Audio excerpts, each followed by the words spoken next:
It's the KQ Morning Show, 92 KQRS. I'm Steve Gorman. This is KQRS. It is Friday, March the 7th, and in keeping with the theme of things aren't what we're normally expecting them to be, we have a bit of a weird show today. Ryder's out sick with the flu. Brian's filling in at the board. We're going to play an awful lot of music for you today.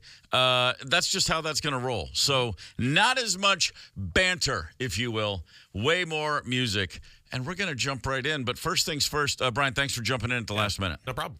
And I shouldn't call you Brian. I should call you Cato, I'm told. Yes, that's the... And why is that? That's been my secret on-air name forever and ever, yeah. It's a secret. Well, it's not a secret. It's what I use on the air, yeah. Cato, Yes. Please explain. So I was starting in radio right around... I was a wee baby radio promotions intern right around the OJ trial. Oh, boy. And Cato Kalen, I'm sure you're familiar. Very familiar. And as you just mentioned, my real name is Brian. So I mentioned as a promotions intern, you know that Cato Kalen's real name is Brian. Oh, man. At that point, That's it. I was Cato from that point forward. Wow. Yeah. And so have you ever been a key witness in a double homicide trial? No, not yet, no. Okay. I'm trying to avoid that, but we'll see what happens. There's plenty of time, yeah. There's plenty of time left on the clock. I wish you the best in that endeavor. I really do. So Ryder's out. We're going to be playing a whole lot of music today. You're just going to have to bear with us. You know what? This is a time of evolution, is it not? So Friday's good for loud music. That's fine. That's the way I see it. Get the weekend off on the right foot. Do want to say good morning to our friends in Lino Lakes. If you're listening in Lino Lakes, if you're not listening in Lino Lakes, if you just know how to spell Lino Lakes, you know what to do with that information. The weekend is upon us. In keeping with the norm around here, there's nothing normal about today. Ryder's out sick. Cato sitting in with me for the morning. Hello, everybody. Let's have a look back, shall we? A little bit of history for you on March 7th you may be unaware of. On this day, you're a baseball fan. I know that about you. I am very much, yeah. In 1857, baseball decided that 9 innings would constitute an official game, not 9 runs. Yeah. 1857. That's 4 years before the Civil War broke out. I was about to say, I thought baseball was like an 1860 starting thing. Apparently, I'm not as up on my history as I thought I was. No, when people say baseball's been around forever, they're not that far off. No. And by the way, how did they know 90 feet was the proper length between bases? I don't think it was 90 feet back then. I think Okay, it was probably, yeah. They came around to it pretty quickly, though. Yeah. It was in the 1800s that they established that. It is amazing how baseball's been kind of the same. I mean, the ball's not the same, but most of the rules have been the same since like about 1890-ish. Hit the ball to short, you're out by a step. Yep. All these years later. Yeah. I don't understand it. Hit the ball to third, you're out by a half step. How did they know? I mean, they do move the pitcher's mound once in a while. They do, but still, phenomenal. Well done, baseball.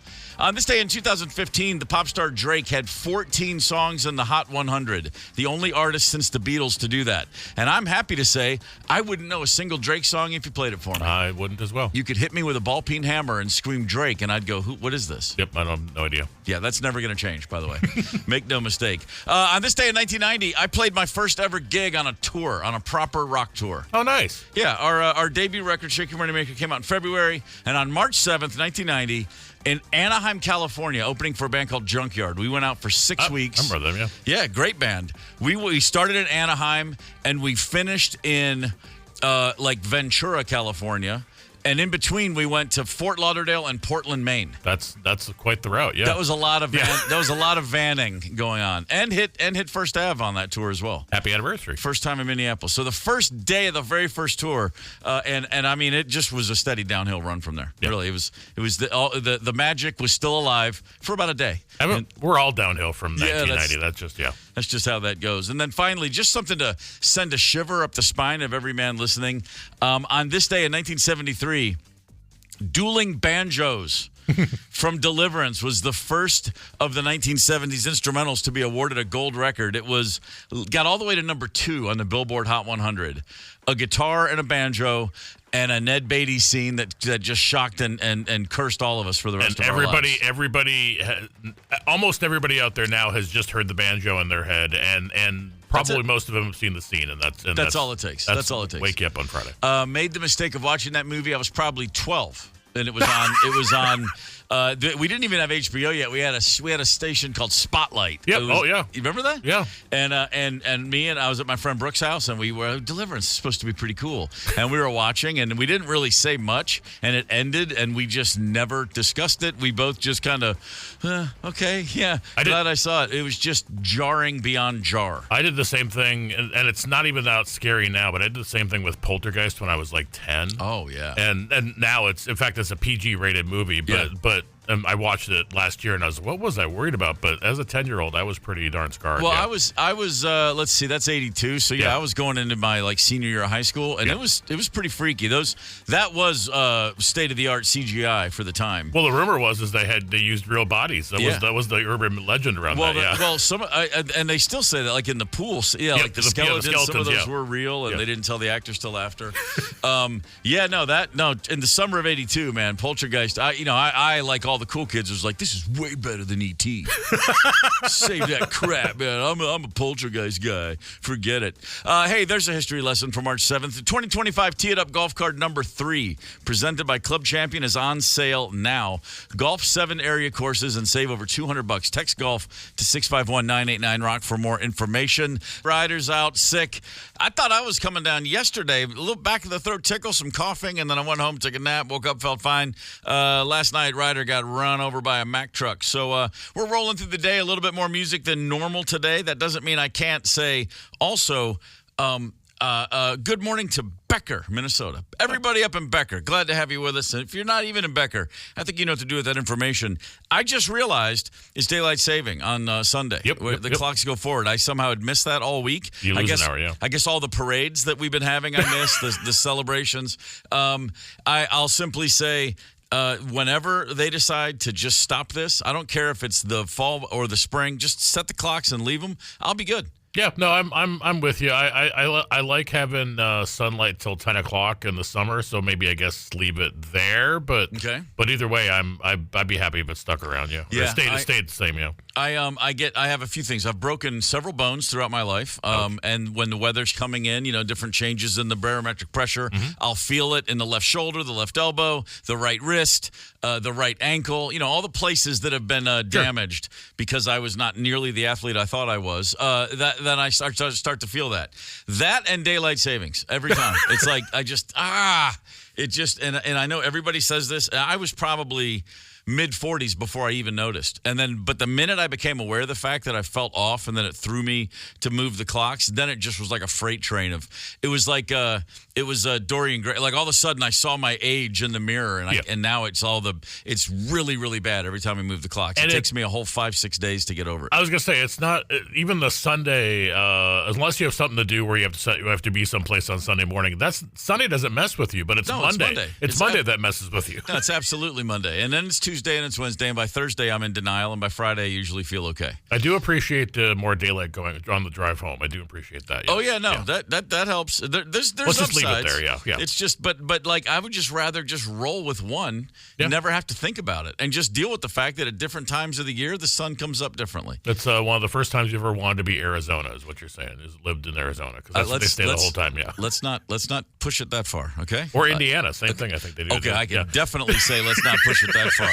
As I grew up in Kentucky, and you know what they say, why Kentucky's so windy? You don't have to finish that. Well, what they say is because Indiana sucks and Tennessee blows. Oh, I get it. What I say is because Indiana sucks and blows. I can't stand Indiana. My son went to IU. Great school. Love you guys. The rest of the state, you can have it. It's the KQ Morning Show, 92 KQRS. It's the KQ Morning Show on Minnesota's Classic Rock, 92 KQRS. Van Halen with Panama. That song is 41 years old and still pretty much does the job. And I guess Ram agreed. Ram Trucks had that in a Super Bowl ad this year with Glenn Powell just blasting in the background. I was never fortunate enough to see David Lee Roth Van Halen. I saw the Van Hagar in the early 2000s, and it was great. I'm a Van Hagar guy too, but I've seen David Lee Roth and Van Halen, but not the glory days. Van Halen. The best thing would be they would walk out like early 80s. They always opened with Unchained, and they would play the first song, and the arena would be going absolutely berserk. And then Dave would walk to the front of the stage, and he would stand there, and he would just place his arms out like the Jesus pose. He would just put his hands out and just stand there. and everybody would cheer, and it would go on for like 90 seconds. No ego there whatsoever. And then he would just simply scream, "Look at all the people here tonight." And it was over. It was like game over. Yeah. They're going to do what they're going to do, and you're just going to get your mind blown, and it's going to be the greatest thing in the world. I spent some of those years. Van Halen, to me, was a guilty pleasure because when Van Halen 1 came out, I had discovered punk and new wave, and that was my identity at school. I was the guy that liked bands no one else had ever heard of, and I insisted that, that I knew more. And I remember my brother putting the cassette of Van Halen 1 on. I'd heard You Really Got Me on the radio and was like, oh, my God, what is that? My first thought was, man, the Kinks must be amazing live. Yeah. And then I realized, oh, no, that's a cover. That's not the Kinks. And then getting Van Halen 1, listening to it all the way through, first time I heard Ain't Talking About Love, I was like, okay, that's still my favorite Van Halen song because the first time I ever heard it, I just had one of those out-of-body experiences where I was like, holy crap, I have been reborn. But I never wanted to admit that I loved Van Halen because I want to talk about, Stiff Little Fingers. Yeah. And the Clash, and I can't like Van Halen. It's still amazing, like even in the 80s, that those early Van Halen records sounded like new records. Like the sound coming out of those records was unlike anything from the 70s, and it was amazing. It's very true. And the reason the original Van Halen records especially, not unlike the first 3-4 Led Zeppelin records, they're essentially, it's all live tracks. These are guys in a room together without separation, just blasting. That's the reason you can put on the Beatles' first album from 1963, and you still get a vibe from it, because it's just real guys in a room playing. I mean, the Beatles made their entire first album in 12 hours. Yeah, they rehearsed for hours. Then, One day. Oh, wait, we got to record it now, I guess. One day. Yeah. And Van Halen, that kind of band. I mean, plenty of bands have done that, but we're talking about, Van Halen. Yeah, you got the greatest guitarist of his generation, and for a lot of people to say of any generation. By the way, his brother, totally in his shadow. If Alex Van Halen's name were Alex Jones, he'd be on that short list of all-time great rock drummers. Absolutely. And we just ignore him because his brother was Eddie. But, anyway, Van Halen, a guilty pleasure. And then one day I finally said, what? No, I'm just going to say I love Van Halen because those records, especially those first 6, to me, just absolutely as good as it got. Diamond Dave, by the time I saw him on Jay Leno doing a bluegrass version of Jump, I realized, okay, he's moved on. Yeah. Okay, we're no longer we're no longer capturing the zeitgeist necessarily, but man, when it was happening, it was truly happening. Connect with us on the KQ Talkin' text line, 651-989-ROCK. That's 651-989-ROCK. 92 KQRS. AC/DC. Bon Scott died in February of 1980. So just do the math. They lose their singer. They're in shock. They're devastated. It's late February when that happens. And they, by July, have that album in stores all over the world. They found Brian Johnson in March. I never put that together how it was 3 or 4 months. Went into the studio in April and May, done mixing by June. It's in stores in July. It's an astounding thing for a band that was, by all accounts, sideways with grief, devastated. They fly to Australia for Bon Scott died in London. They have a funeral in Australia. His parents, his dad specifically tells Angus and Malcolm, you can't stop the band. That would be the worst thing for Bon's legacy. You have to continue. And then they were like, who's that singer that Bon always talked about that he liked? That guy from Newcastle. Bon Scott was a Brian Johnson fan from his old band Geordie. Okay. And they tracked him down, called him at the shop. He's working on a car at a shop in Newcastle because he figured his time had come and gone as a musician. It wasn't going to happen. And he took the phone call and thought it was a prank. Of course. Yeah. Because who calls a 32-year-old and says, do you want to come and join the biggest band in the world to sing? And after all that, not just a satisfactory or okay album, but the biggest rock album ever. Probably, yeah. Yeah, I mean, sales-wise, it is worldwide. It's number 2 to Thriller for everything. And as far as rock music goes, more copies of Back in Black sold than any other rock album worldwide. Think about the leap. I mean, you're working under a car, and 6 months later, you're on tour with it's that album of all albums. And then you're off stratosphere. Absolutely, absolutely incredible. And they will be here April 10th, which is your birthday, sir. That is my birthday, yeah. That's gonna be a heck of a night because every time I've ever seen AC/DC was a heck of a night. The worst AC/DC gig I ever saw was awesome. So, I mean, it doesn't matter. You look down there, you see Brian rocking the Newsy cap, you see Angus jumping around with the guitar, and all is well in the world. I only saw him once, late 80s with Ball Breaker Tour or whatever, 97, 98, and it's still in my head the loudest show I've ever been to. Yeah, all the stacks of amps, those weren't dummies. Like a lot of bands just had that as props. No, they turned them all on. They were just like, we need this to be really, really, really, really US loud. Bank is going to be really, really loud. It's going to be very loud. It's going to be a lot of fun. I'm looking very forward to that. Hey, by the way, today, in case you didn't know this, is Employee Appreciation Day. Hey! How about that? Most people don't even know this exists, especially bosses, especially management. Employee Appreciation Day. If you're on your way to work and you're not feeling appreciated, at least one day you go, hey, man, give me a little something. Today's Employee Appreciation Day. Or if you're boss on the way to work, pick up something on the way to work. See, now that's some good old-fashioned horse sense right there. Come on, boss man. Come on, boss lady. Get off your ass and appreciate your employees. I mean, you don't have to do it Monday, but you do have to do it today. It's the KQ Morning Show, 92 KQRS. It's the KQ Morning Show on Minnesota's Classic Rock, 92 KQRS. This is KQRS. Ryder's out sick today. We're playing a lot of music today. We're getting through the day. The flu thing that's going around, I've been hearing about this for the last few weeks, one after the other. I've had a couple times in the last week where I felt, you get that thing in the back of your throat or in the front of your head or somewhere in your body. You're like, oh, I'm getting sick, and it hasn't happened. 2 false alarms, which I'm not taking it for granted. Very Lots of happy. vitamin C and keep keeping the stuff that keep you healthy, and hopefully we all avoid it, or at least as many of us. That's always the goal. I didn't feel great yesterday, but then I think it was because we were painting the office here, and I think I just was inhaling the fumes all day. I think that's probably what it was. Yeah. Sometimes the fumes are that's going to keep those germs away. Yeah, that's a good thing. Wanted Dead or Alive, the song we just heard, incidentally, the song that John Bon Jovi and I almost said Itchy Sombrero because that was a joke about him. Is back that in an the day. Inside name? That Yeah, you Itchy. No, not. Well, it was an inside. It was an inside name for some people back in the day that I don't think he was aware of. Richie Sambora and John Bon Jovi played that song at the MTV Music Awards, I think in 1989. The two of them came out, sat down, acoustic guitars, and played. And while they were doing it, a couple of the guys who were producers, behind the scenes people at MTV, watching it, were like, that's kind of cool to see these rockers with acoustic guitars. We don't get that. It's the 70s that was not unusual. By the late 80s, that was like that was nobody. It was like how much aqua net can you put in your hair? How much eyeliner can you wear? There wasn't a lot of acoustic guitars. And they said, I wonder if they want to do like a whole acoustic set. I wonder if other bands would want to play acoustically.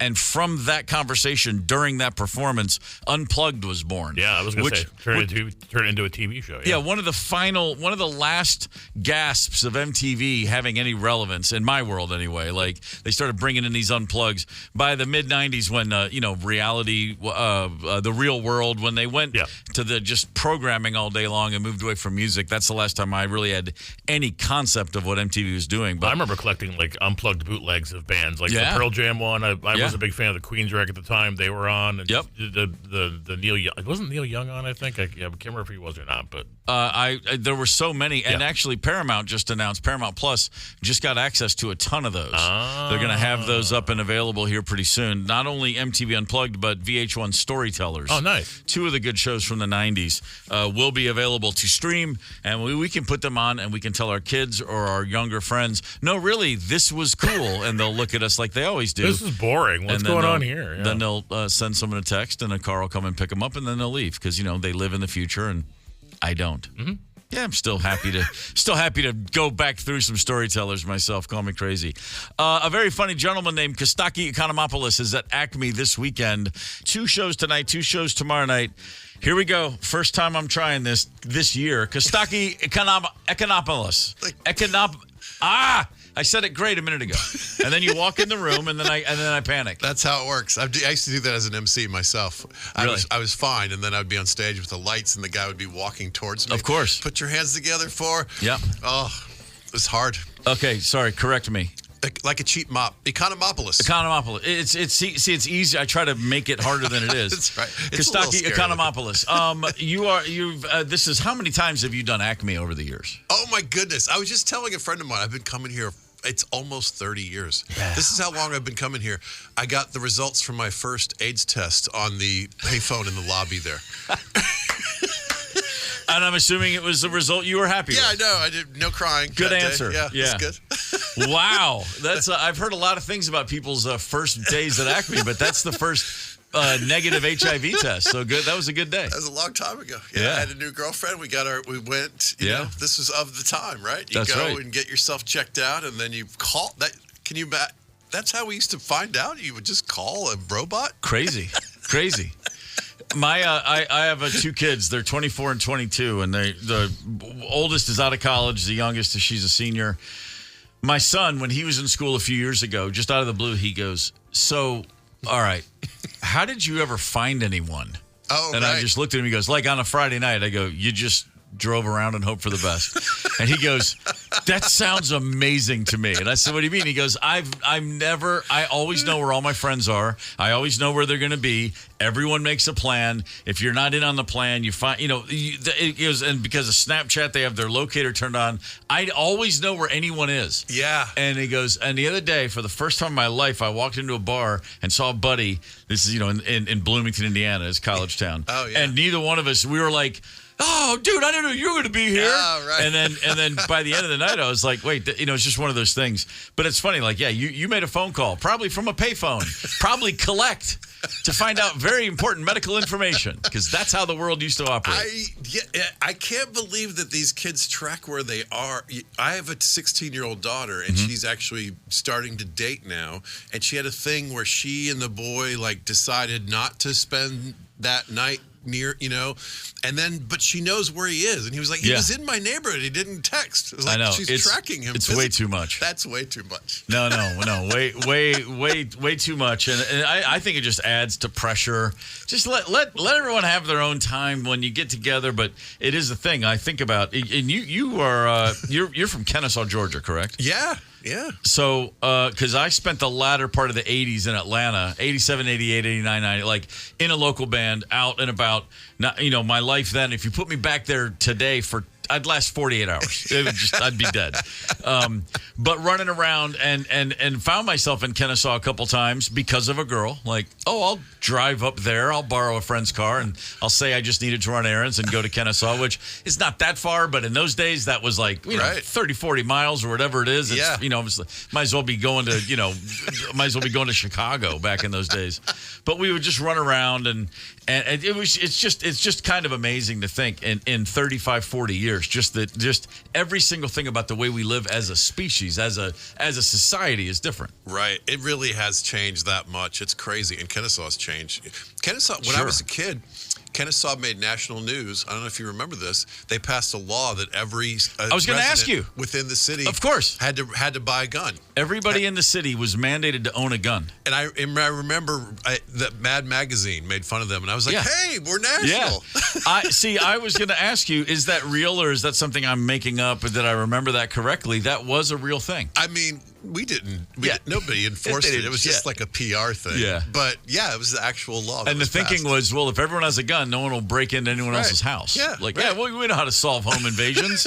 You have to own a gun here. It's the good guy with a gun theory. That's exactly what it is. They were way ahead of the curve. It's a very Georgia response to something. That's a very Georgia response to something. All of my long-winded thing about the way things have changed, what hasn't changed is people still love going into a room and hopefully turning their phone off and watching someone explain their view of the world and make them laugh. Yeah, it's great. So what age were you when you decided, I think I'm going to be the guy that gets up in front of a bunch of strangers with a microphone and tries to hold their attention for a while? Oh, my goodness. What age? Well, I was fascinated with it in late high school. And I had a wall of audio cassettes, and about half of them were comedy. Okay. George Carlin. Right. And, Howie Mandel and Bobcat Goldthwait. I was just fascinated by the two things that fascinated me the most at that time were what made people laugh and what made people vote. And actually, I ended up getting a master's degree in political science. No kidding. And I studied the influence of satire on our feelings about government. Those are kind of my two fascinations. That's what I wrote my thesis about. And at the time, I was an open mic comic. I was in Athens, Georgia, and I was running around drinking and writing jokes and trying to figure out how to be a comedian. And eventually, I had to turn down some paying gigs to work on the thesis. And I was like, well, I have to at least try this. Yeah, right. So I saved all my books, which I still have. I go back and teach if I need to. No kidding. And That's awesome. I went on the road, and I've been on the road pretty much nonstop since 1993, 1994. Crazy. That is fantastic. Nobody would have ever drawn that path out. I mean, in the right way. You start. The best stories are always when you look back and realize if you're looking at somebody's career or just their trajectory or path in life. I love the guy who sits down and writes the 10-point plan. It's like, stop. That's the most boring crap. Or whatever. Congratulations. You got your degree and you got a job. I love the idea of you like, oh, I have these two things that are inherently connected, but nobody thinks of them that way. Right. I mean, satire, comedy and politics, they certainly go hand in hand. But then to go to the point where you get your master's, but also doing comedy and always walk in that. I mean, I don't think there's a whole lot of people that can say that's their two realms. No, that's a weird one. I was just fascinated. Both of my parents were PhD professor types. Okay, and so I was on the route to teach American government somewhere at a small college, and I still think that's a noble, great profession and be a pretty good fallback.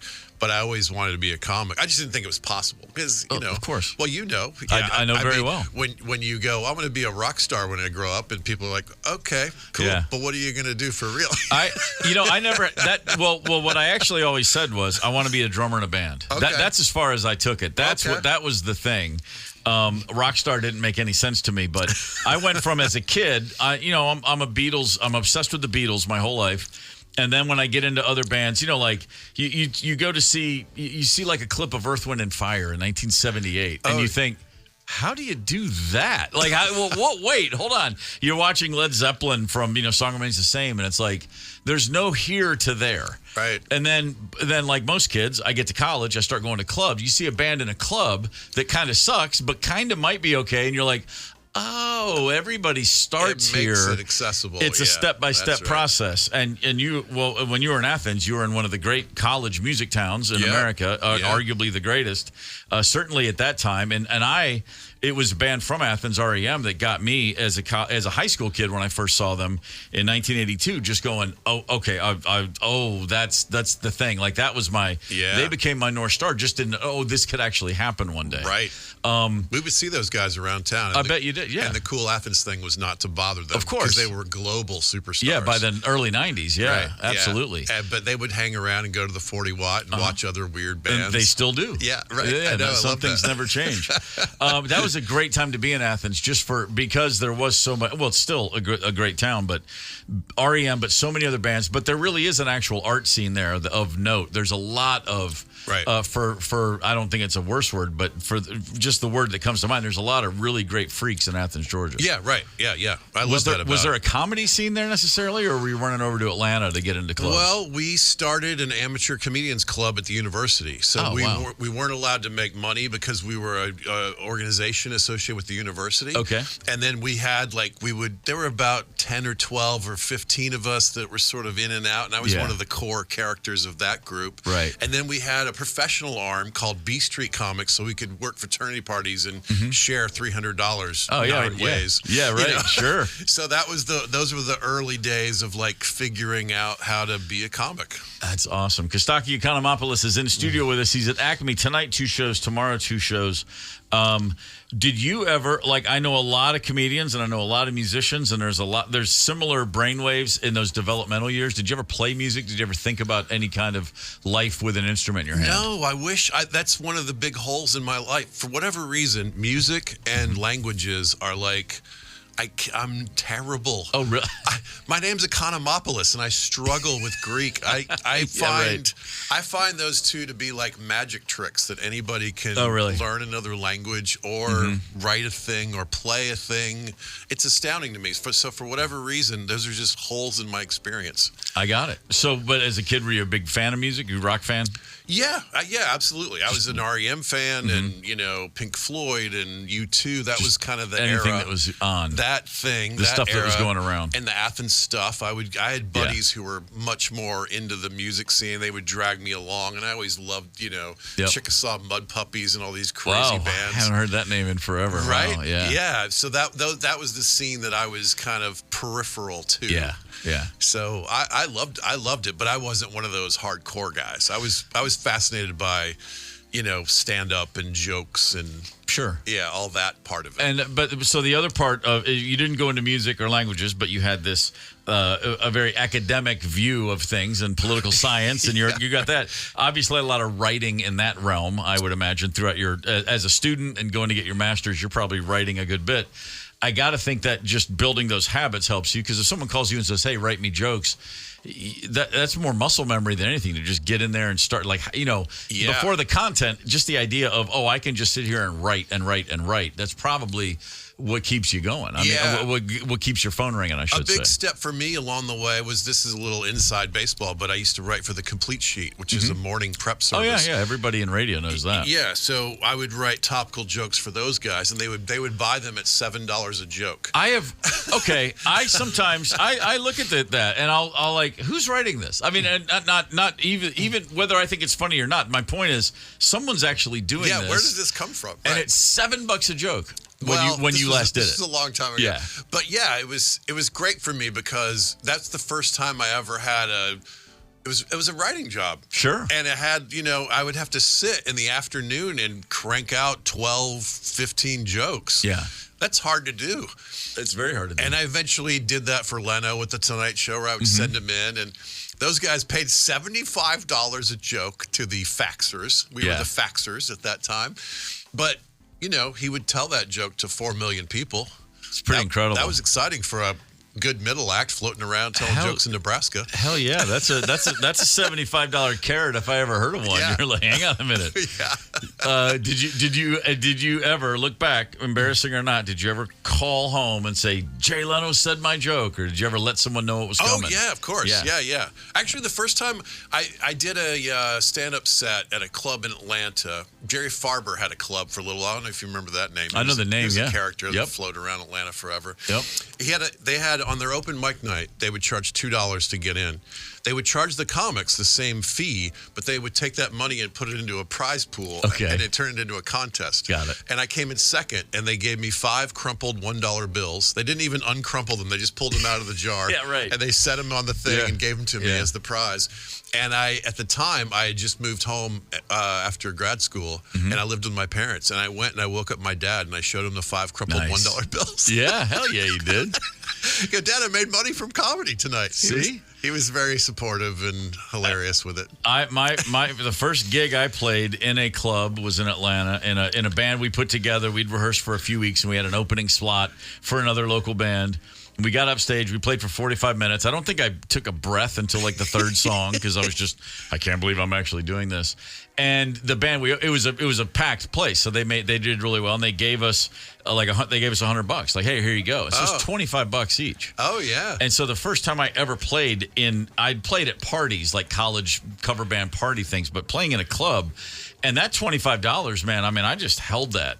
I mean, a 20 and a 5, and just went, holy crap. Yeah, right. I have rigged the system. It does feel like you tricked it somehow. Yeah, that if you're able to make money doing a thing you would have done for free. That's exactly what it was. Right. It's always been that way. So you're obviously still digging it. How many gigs a year are you doing these days? Well, now I'm a dad, so now I lay out the calendar. Yeah. I got the kids these weekends, and I go tell jokes on the other weekends. Got it. So I usually do 2 like long weekends a month. Right. That I'm on the road. And I'm home doing radio and writing stuff and always busy. I'm doing things at home, but as far as the road, I'm gone 6, 7, 8, 9 nights a month. Yeah, that's a nice balance. That's a very nice balance. Yeah. Yeah, that's really good. Especially when you look back 30 years ago, you would have, like you said, you do it for free, and there's no gig too far. So the phone rings, and you're just like, yes. Yeah. I haven't asked you yet. The answer is yes. Right. And, well, in the old days, the comedy clubs were very often Tuesday through Sunday or Monday to Saturday. and I would go do 3, 4, 5 in a row, and I would just go and keep going. I'd go to Wichita and Fargo, and I would do a big circle back to Atlanta. Yeah. And I had a rack of clothes in my car, and I had a unicycle in the trunk that I would ride around for exercise. Yeah, right. Sure. That's great. Unicycle. My God. I rode it around here. One time I got into what do you guys call the little hamster trails that are on the second floor that connect all the buildings? The Skyway. Yeah, the Skyway. Like I rode into the Skyway here once, and people just gave me the most hilarious I'm sure they looks. did. Yeah, that's fantastic. Costaki Economopoulos is at the Acme tonight, tomorrow night, two shows each night. I was going to say one other thing quickly, because lately there's been so much conversation about comedy's changed, audiences have changed, but really it's constantly changing, is it not? I mean, you've done this long enough now. There's got to be so many shifts. The music business and music itself, I mean, when you first get in, you think, oh, this is the way it is. And then within a couple of years, you're dispossessed to that notion, sometimes pretty dramatically, like, what's all this new stuff? And it's like, oh, no, I just hopped on a train that was already rolling. Right, yeah. It's new to me, but I'm the idiot I'm the guy that was green and didn't see all the changes. And I look back over, and I'm a huge comedy fan, and I've always, like you were mentioning, having records in the house. I had 7 older siblings, a lot of albums in the house, and it was 50-50. It was rock and soul, music and comedy, and tons, and a lot of sketch comedy too. That's cool. mean, we had Firesign Theater albums and Monty Python albums and all kinds of different things to go with stand-ups. And I just always was, but both music and comedy. To me, it's constantly shifting, and you don't know it shifted until you run afoul of it. Oftentimes, right? My point is, I don't think the last 5, 6, 10 years are all that different from what came before. Would you say that's accurate? I think that's true. It's gotten a little extra PC, maybe. Sure, but we had that problem always. Right, it's just a matter of degree and version of it. Jerry Seinfeld had a great answer to a question about this that I think about a lot. He said, when you're a downhill skier, your job is to hit those markers and get down the hill. Yeah. And society's going to move those markers, but your job as a comic is to hit them and get down the hill. Of course they're moving. That's part of the job of what it is to be a comic. So I agree with that. I think that's a good way to sum that up. Yep. It is, people will type into Facebook, you can't joke about that, but you can. No, you can. I mean, I literally say, I already wrote it up here, and you're adding into the thread. I win. I did joke about that. Yeah, right, yeah. There are going to be some repercussions for things. Sure. You can make decisions as a grown-up about what you're going to risk and how far you're going to go, but you can do whatever you want. I think comedy. I put a lot of weight on comedy and comedians. The truth tellers. We can't have enough of them out there. I love that. And when people make you laugh while telling you a hard truth, then even all the better for it. That's what I loved about Carlin. He was the one who could. He would make you gut laugh about a hard thing. Yep. Absolutely. Right. Like Lenny Bruce would talk about hard things, but there was no gut laughing. Yeah. It was interesting. Yep. It was compelling. It was important. Yeah. But it wasn't ha-ha. Yeah. For me. I mean, kind of like Bill Hicks. It's my personal Bill take. Hicks could be very, very funny. Yes. Oftentimes he was just incredibly insightful but dark, and it wasn't a ha-ha. It was just, holy crap, that guy blew my brain. Right. Carlin had it all. Carlin had it all. I agree. It's fantastic. Kostaki, it's great to have you in, man. It's a pleasure. Good to talk to you, man. Always a pleasure. Anytime. Kostaki Economopoulos at Acme. More than worth your time. Go check him out tonight and tomorrow night. It's the KQ Morning Show, 92 KQRS. It's the KQ Morning Show on Minnesota's Classic Rock, 92 KQRS. Friday, March 7th morning. Good morning to you. Ryder is out sick. That flu bug going around. Caught up with her late last night. So today we got Cato sitting in. Appreciate you being here, brother. That's what I get for having the office next to the studio. Just get dragged into the studio. You're pushing buttons now. Man, that's amazing. And you know what? You've only hit 19 wrong buttons today. So this I thought it was 17, but sterling performance on your part. Scorpions right there, rock you like a hurricane. A band who I say this regularly because it still continues to blow my mind about Scorpions. Okay, they broke through in the United States in 1982 with No One Like You. That was the first song that the American radio truly embraced, and the audiences were there. And so they've been a part of our lives for 40 plus years. They were 17 years in at that time. Yeah. That band formed in 1965. Wow. Wow. Scorpions. Like when the Rolling Stones released Satisfaction, the Scorpions were a band. And still doing it. And that's what I'm saying. They are on their 60th year right now. 60. They had a residency in Vegas planned to start just last month, and they had to postpone it. One of the members of the band was sick, and so they've pushed it from February up to August, I believe, or July or August. Somewhere there, yeah. And it just still I just think about this, like 60 years of anything at all is mind-boggling. For a rock band, come on, man. I mean, like we take the Stones for granted because we just remember that, but it's like the band Golden Earring, the Dutch band Golden Earring, Twilight Zone. Yeah. You know, they had a 60-year run, 61 to 2021. And because they weren't huge in the States for a lot of those years. In my head, they're a 2-year band. Yeah, no, exactly. They had a couple of hits, and then they went away. No, they pulled the plug in 2021 because I'm sure in Europe, they were still doing very well for most of those years. But, yeah, Scorpions, nicest guys in the world. I've met a few of them over the years, interviewed them on this and other radio shows, and just 60 stinking years. And then I think about it being post-war German kids. You're in Hanover, Germany in 1965, and you're hearing all these English and American bands on the radio, and you're like, I want to do some of that. Let's go. And then you find some like-minded other kids, and it's a hell of a story. I love it. Somebody told me a couple days ago, that apparently there's a documentary out there about how Winds of Change was written by the CIA. There's a podcast I heard. That's what it is. It's a podcast. It's great. I have to listen to it. I haven't done it yet, but somebody told me about that, and I was like, that's very interesting. It's a rumor that's been floating around in intelligence circles for years, and in D.C. people talk about it. Wind of Change, that song was sort of adopted by a ton of countries in Eastern Europe in the early 90s as the Iron Curtain fell. Yeah. You know, that was like a song that every busker in Bulgaria, Romania, all over Eastern Europe, every one of these countries, Wind of Change was sort of the unofficial theme song for that time, for that era. And so, the story got out that the CIA maybe didn't write it, but they had a big part in making sure that it got out there. Hearts and minds, people, win those hearts and minds. And the podcast is fascinating. Somebody was like, you got to check this out. I was like, I haven't done it yet, but it's on my list, for sure. Yeah, it's really good. Hey, if you're at work today and your boss is giving you grief, look at him and say, hey, man, back off. It's Employee Appreciation Day. That's right. It's Employee Appreciation Day. Just you don't have to do much to show appreciation. Just say, hey, nice job today. Hey, man, is that a new haircut? Hey, well, what's different about you? And then you don't have to listen to the answer. Just pretend you care about us. Happy Friday. Come on, boss. Pretend you care. One final thought. This was news to me just this morning. We're moving those clocks ahead Sunday night, daylight saving time. President Trump said recently, we're opposed to to doing this. We're going to see if we can't.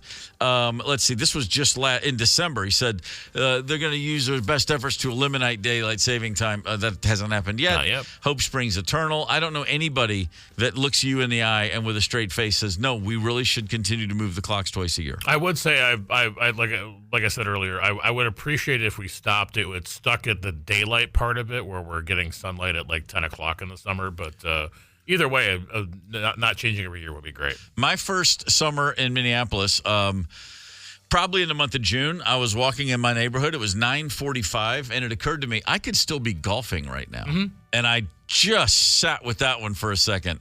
And then I FaceTimed my brother in Kentucky, and I said, hey, man. And he's like, what are you doing? I said, nothing. I just wanted to show you something. He said, what? And I go, look. And he goes, where are you? I said, I'm in Minneapolis. He goes, yeah, what? And I go, do you see how light it is? He goes, oh, my God. I go, yeah, we can golf until like 9:30, easily 9:45 here. And he's like, okay, I'm going to come up. I had family in the didn't want to come and see me or Rosemary no, but when he realized we could tee off at 6:30 p.m. and get most of a round in, he's like, okay, I'll come up. I had family in the UP of Michigan. I went there all the time, and right on the timeline, so it would get dark at like 11:15 in July. Right, yeah, sure. So it was like, you could just stay and then stay up forever. And, I played a round of golf in Denmark once, and we teed off at 8 p.m. Oh. And it was great. That'd be awesome. It was absolutely fantastic. All right. Life is full of minor setbacks, and I think it's important that as we encounter them to remember to pang wangle. I'm not sure what that means. Pangwangle. That's a word from the 19th century. It means to remain cheerful in spite of minor setbacks. All right, I'm with that. I'm not sure if that means you are, in fact, a pangwangler, should you be going about that. But it's one of those words that when I think of it, pangwangle, I just think, yeah, it puts me in a better mood. That is now my vocabulary. I'm now ready for a minor setback because I'm reminded of the fact that pangwangle was at one time a word people used on a regular basis. Fun fact of the day for me is that there's a place in Croatia called Hum, H-U-M, Hum, Croatia. It's the smallest town in the world. The entire town takes up less space than a football field. 24 people live there. The town of 24 people, the size of a football field, has a museum. It has an inn, not one but 2 churches, and they make a liqueur called Biska, which cannot be found anywhere else in the world. Is this like a 30-story building or something like that? I'm just saying, man. You know, you think you don't have much going on? Just be more like Hum. Be the Hummers of Croatia. Have a couple churches, an inn, a museum. Make your own liqueur. And then that's one, when setbacks hit you, just pangwangle your way into thinking about the people in Hum, Croatia. Sounds like a great place. All right, we got it? Yeah. Are we all set? Yeah. All right, very good.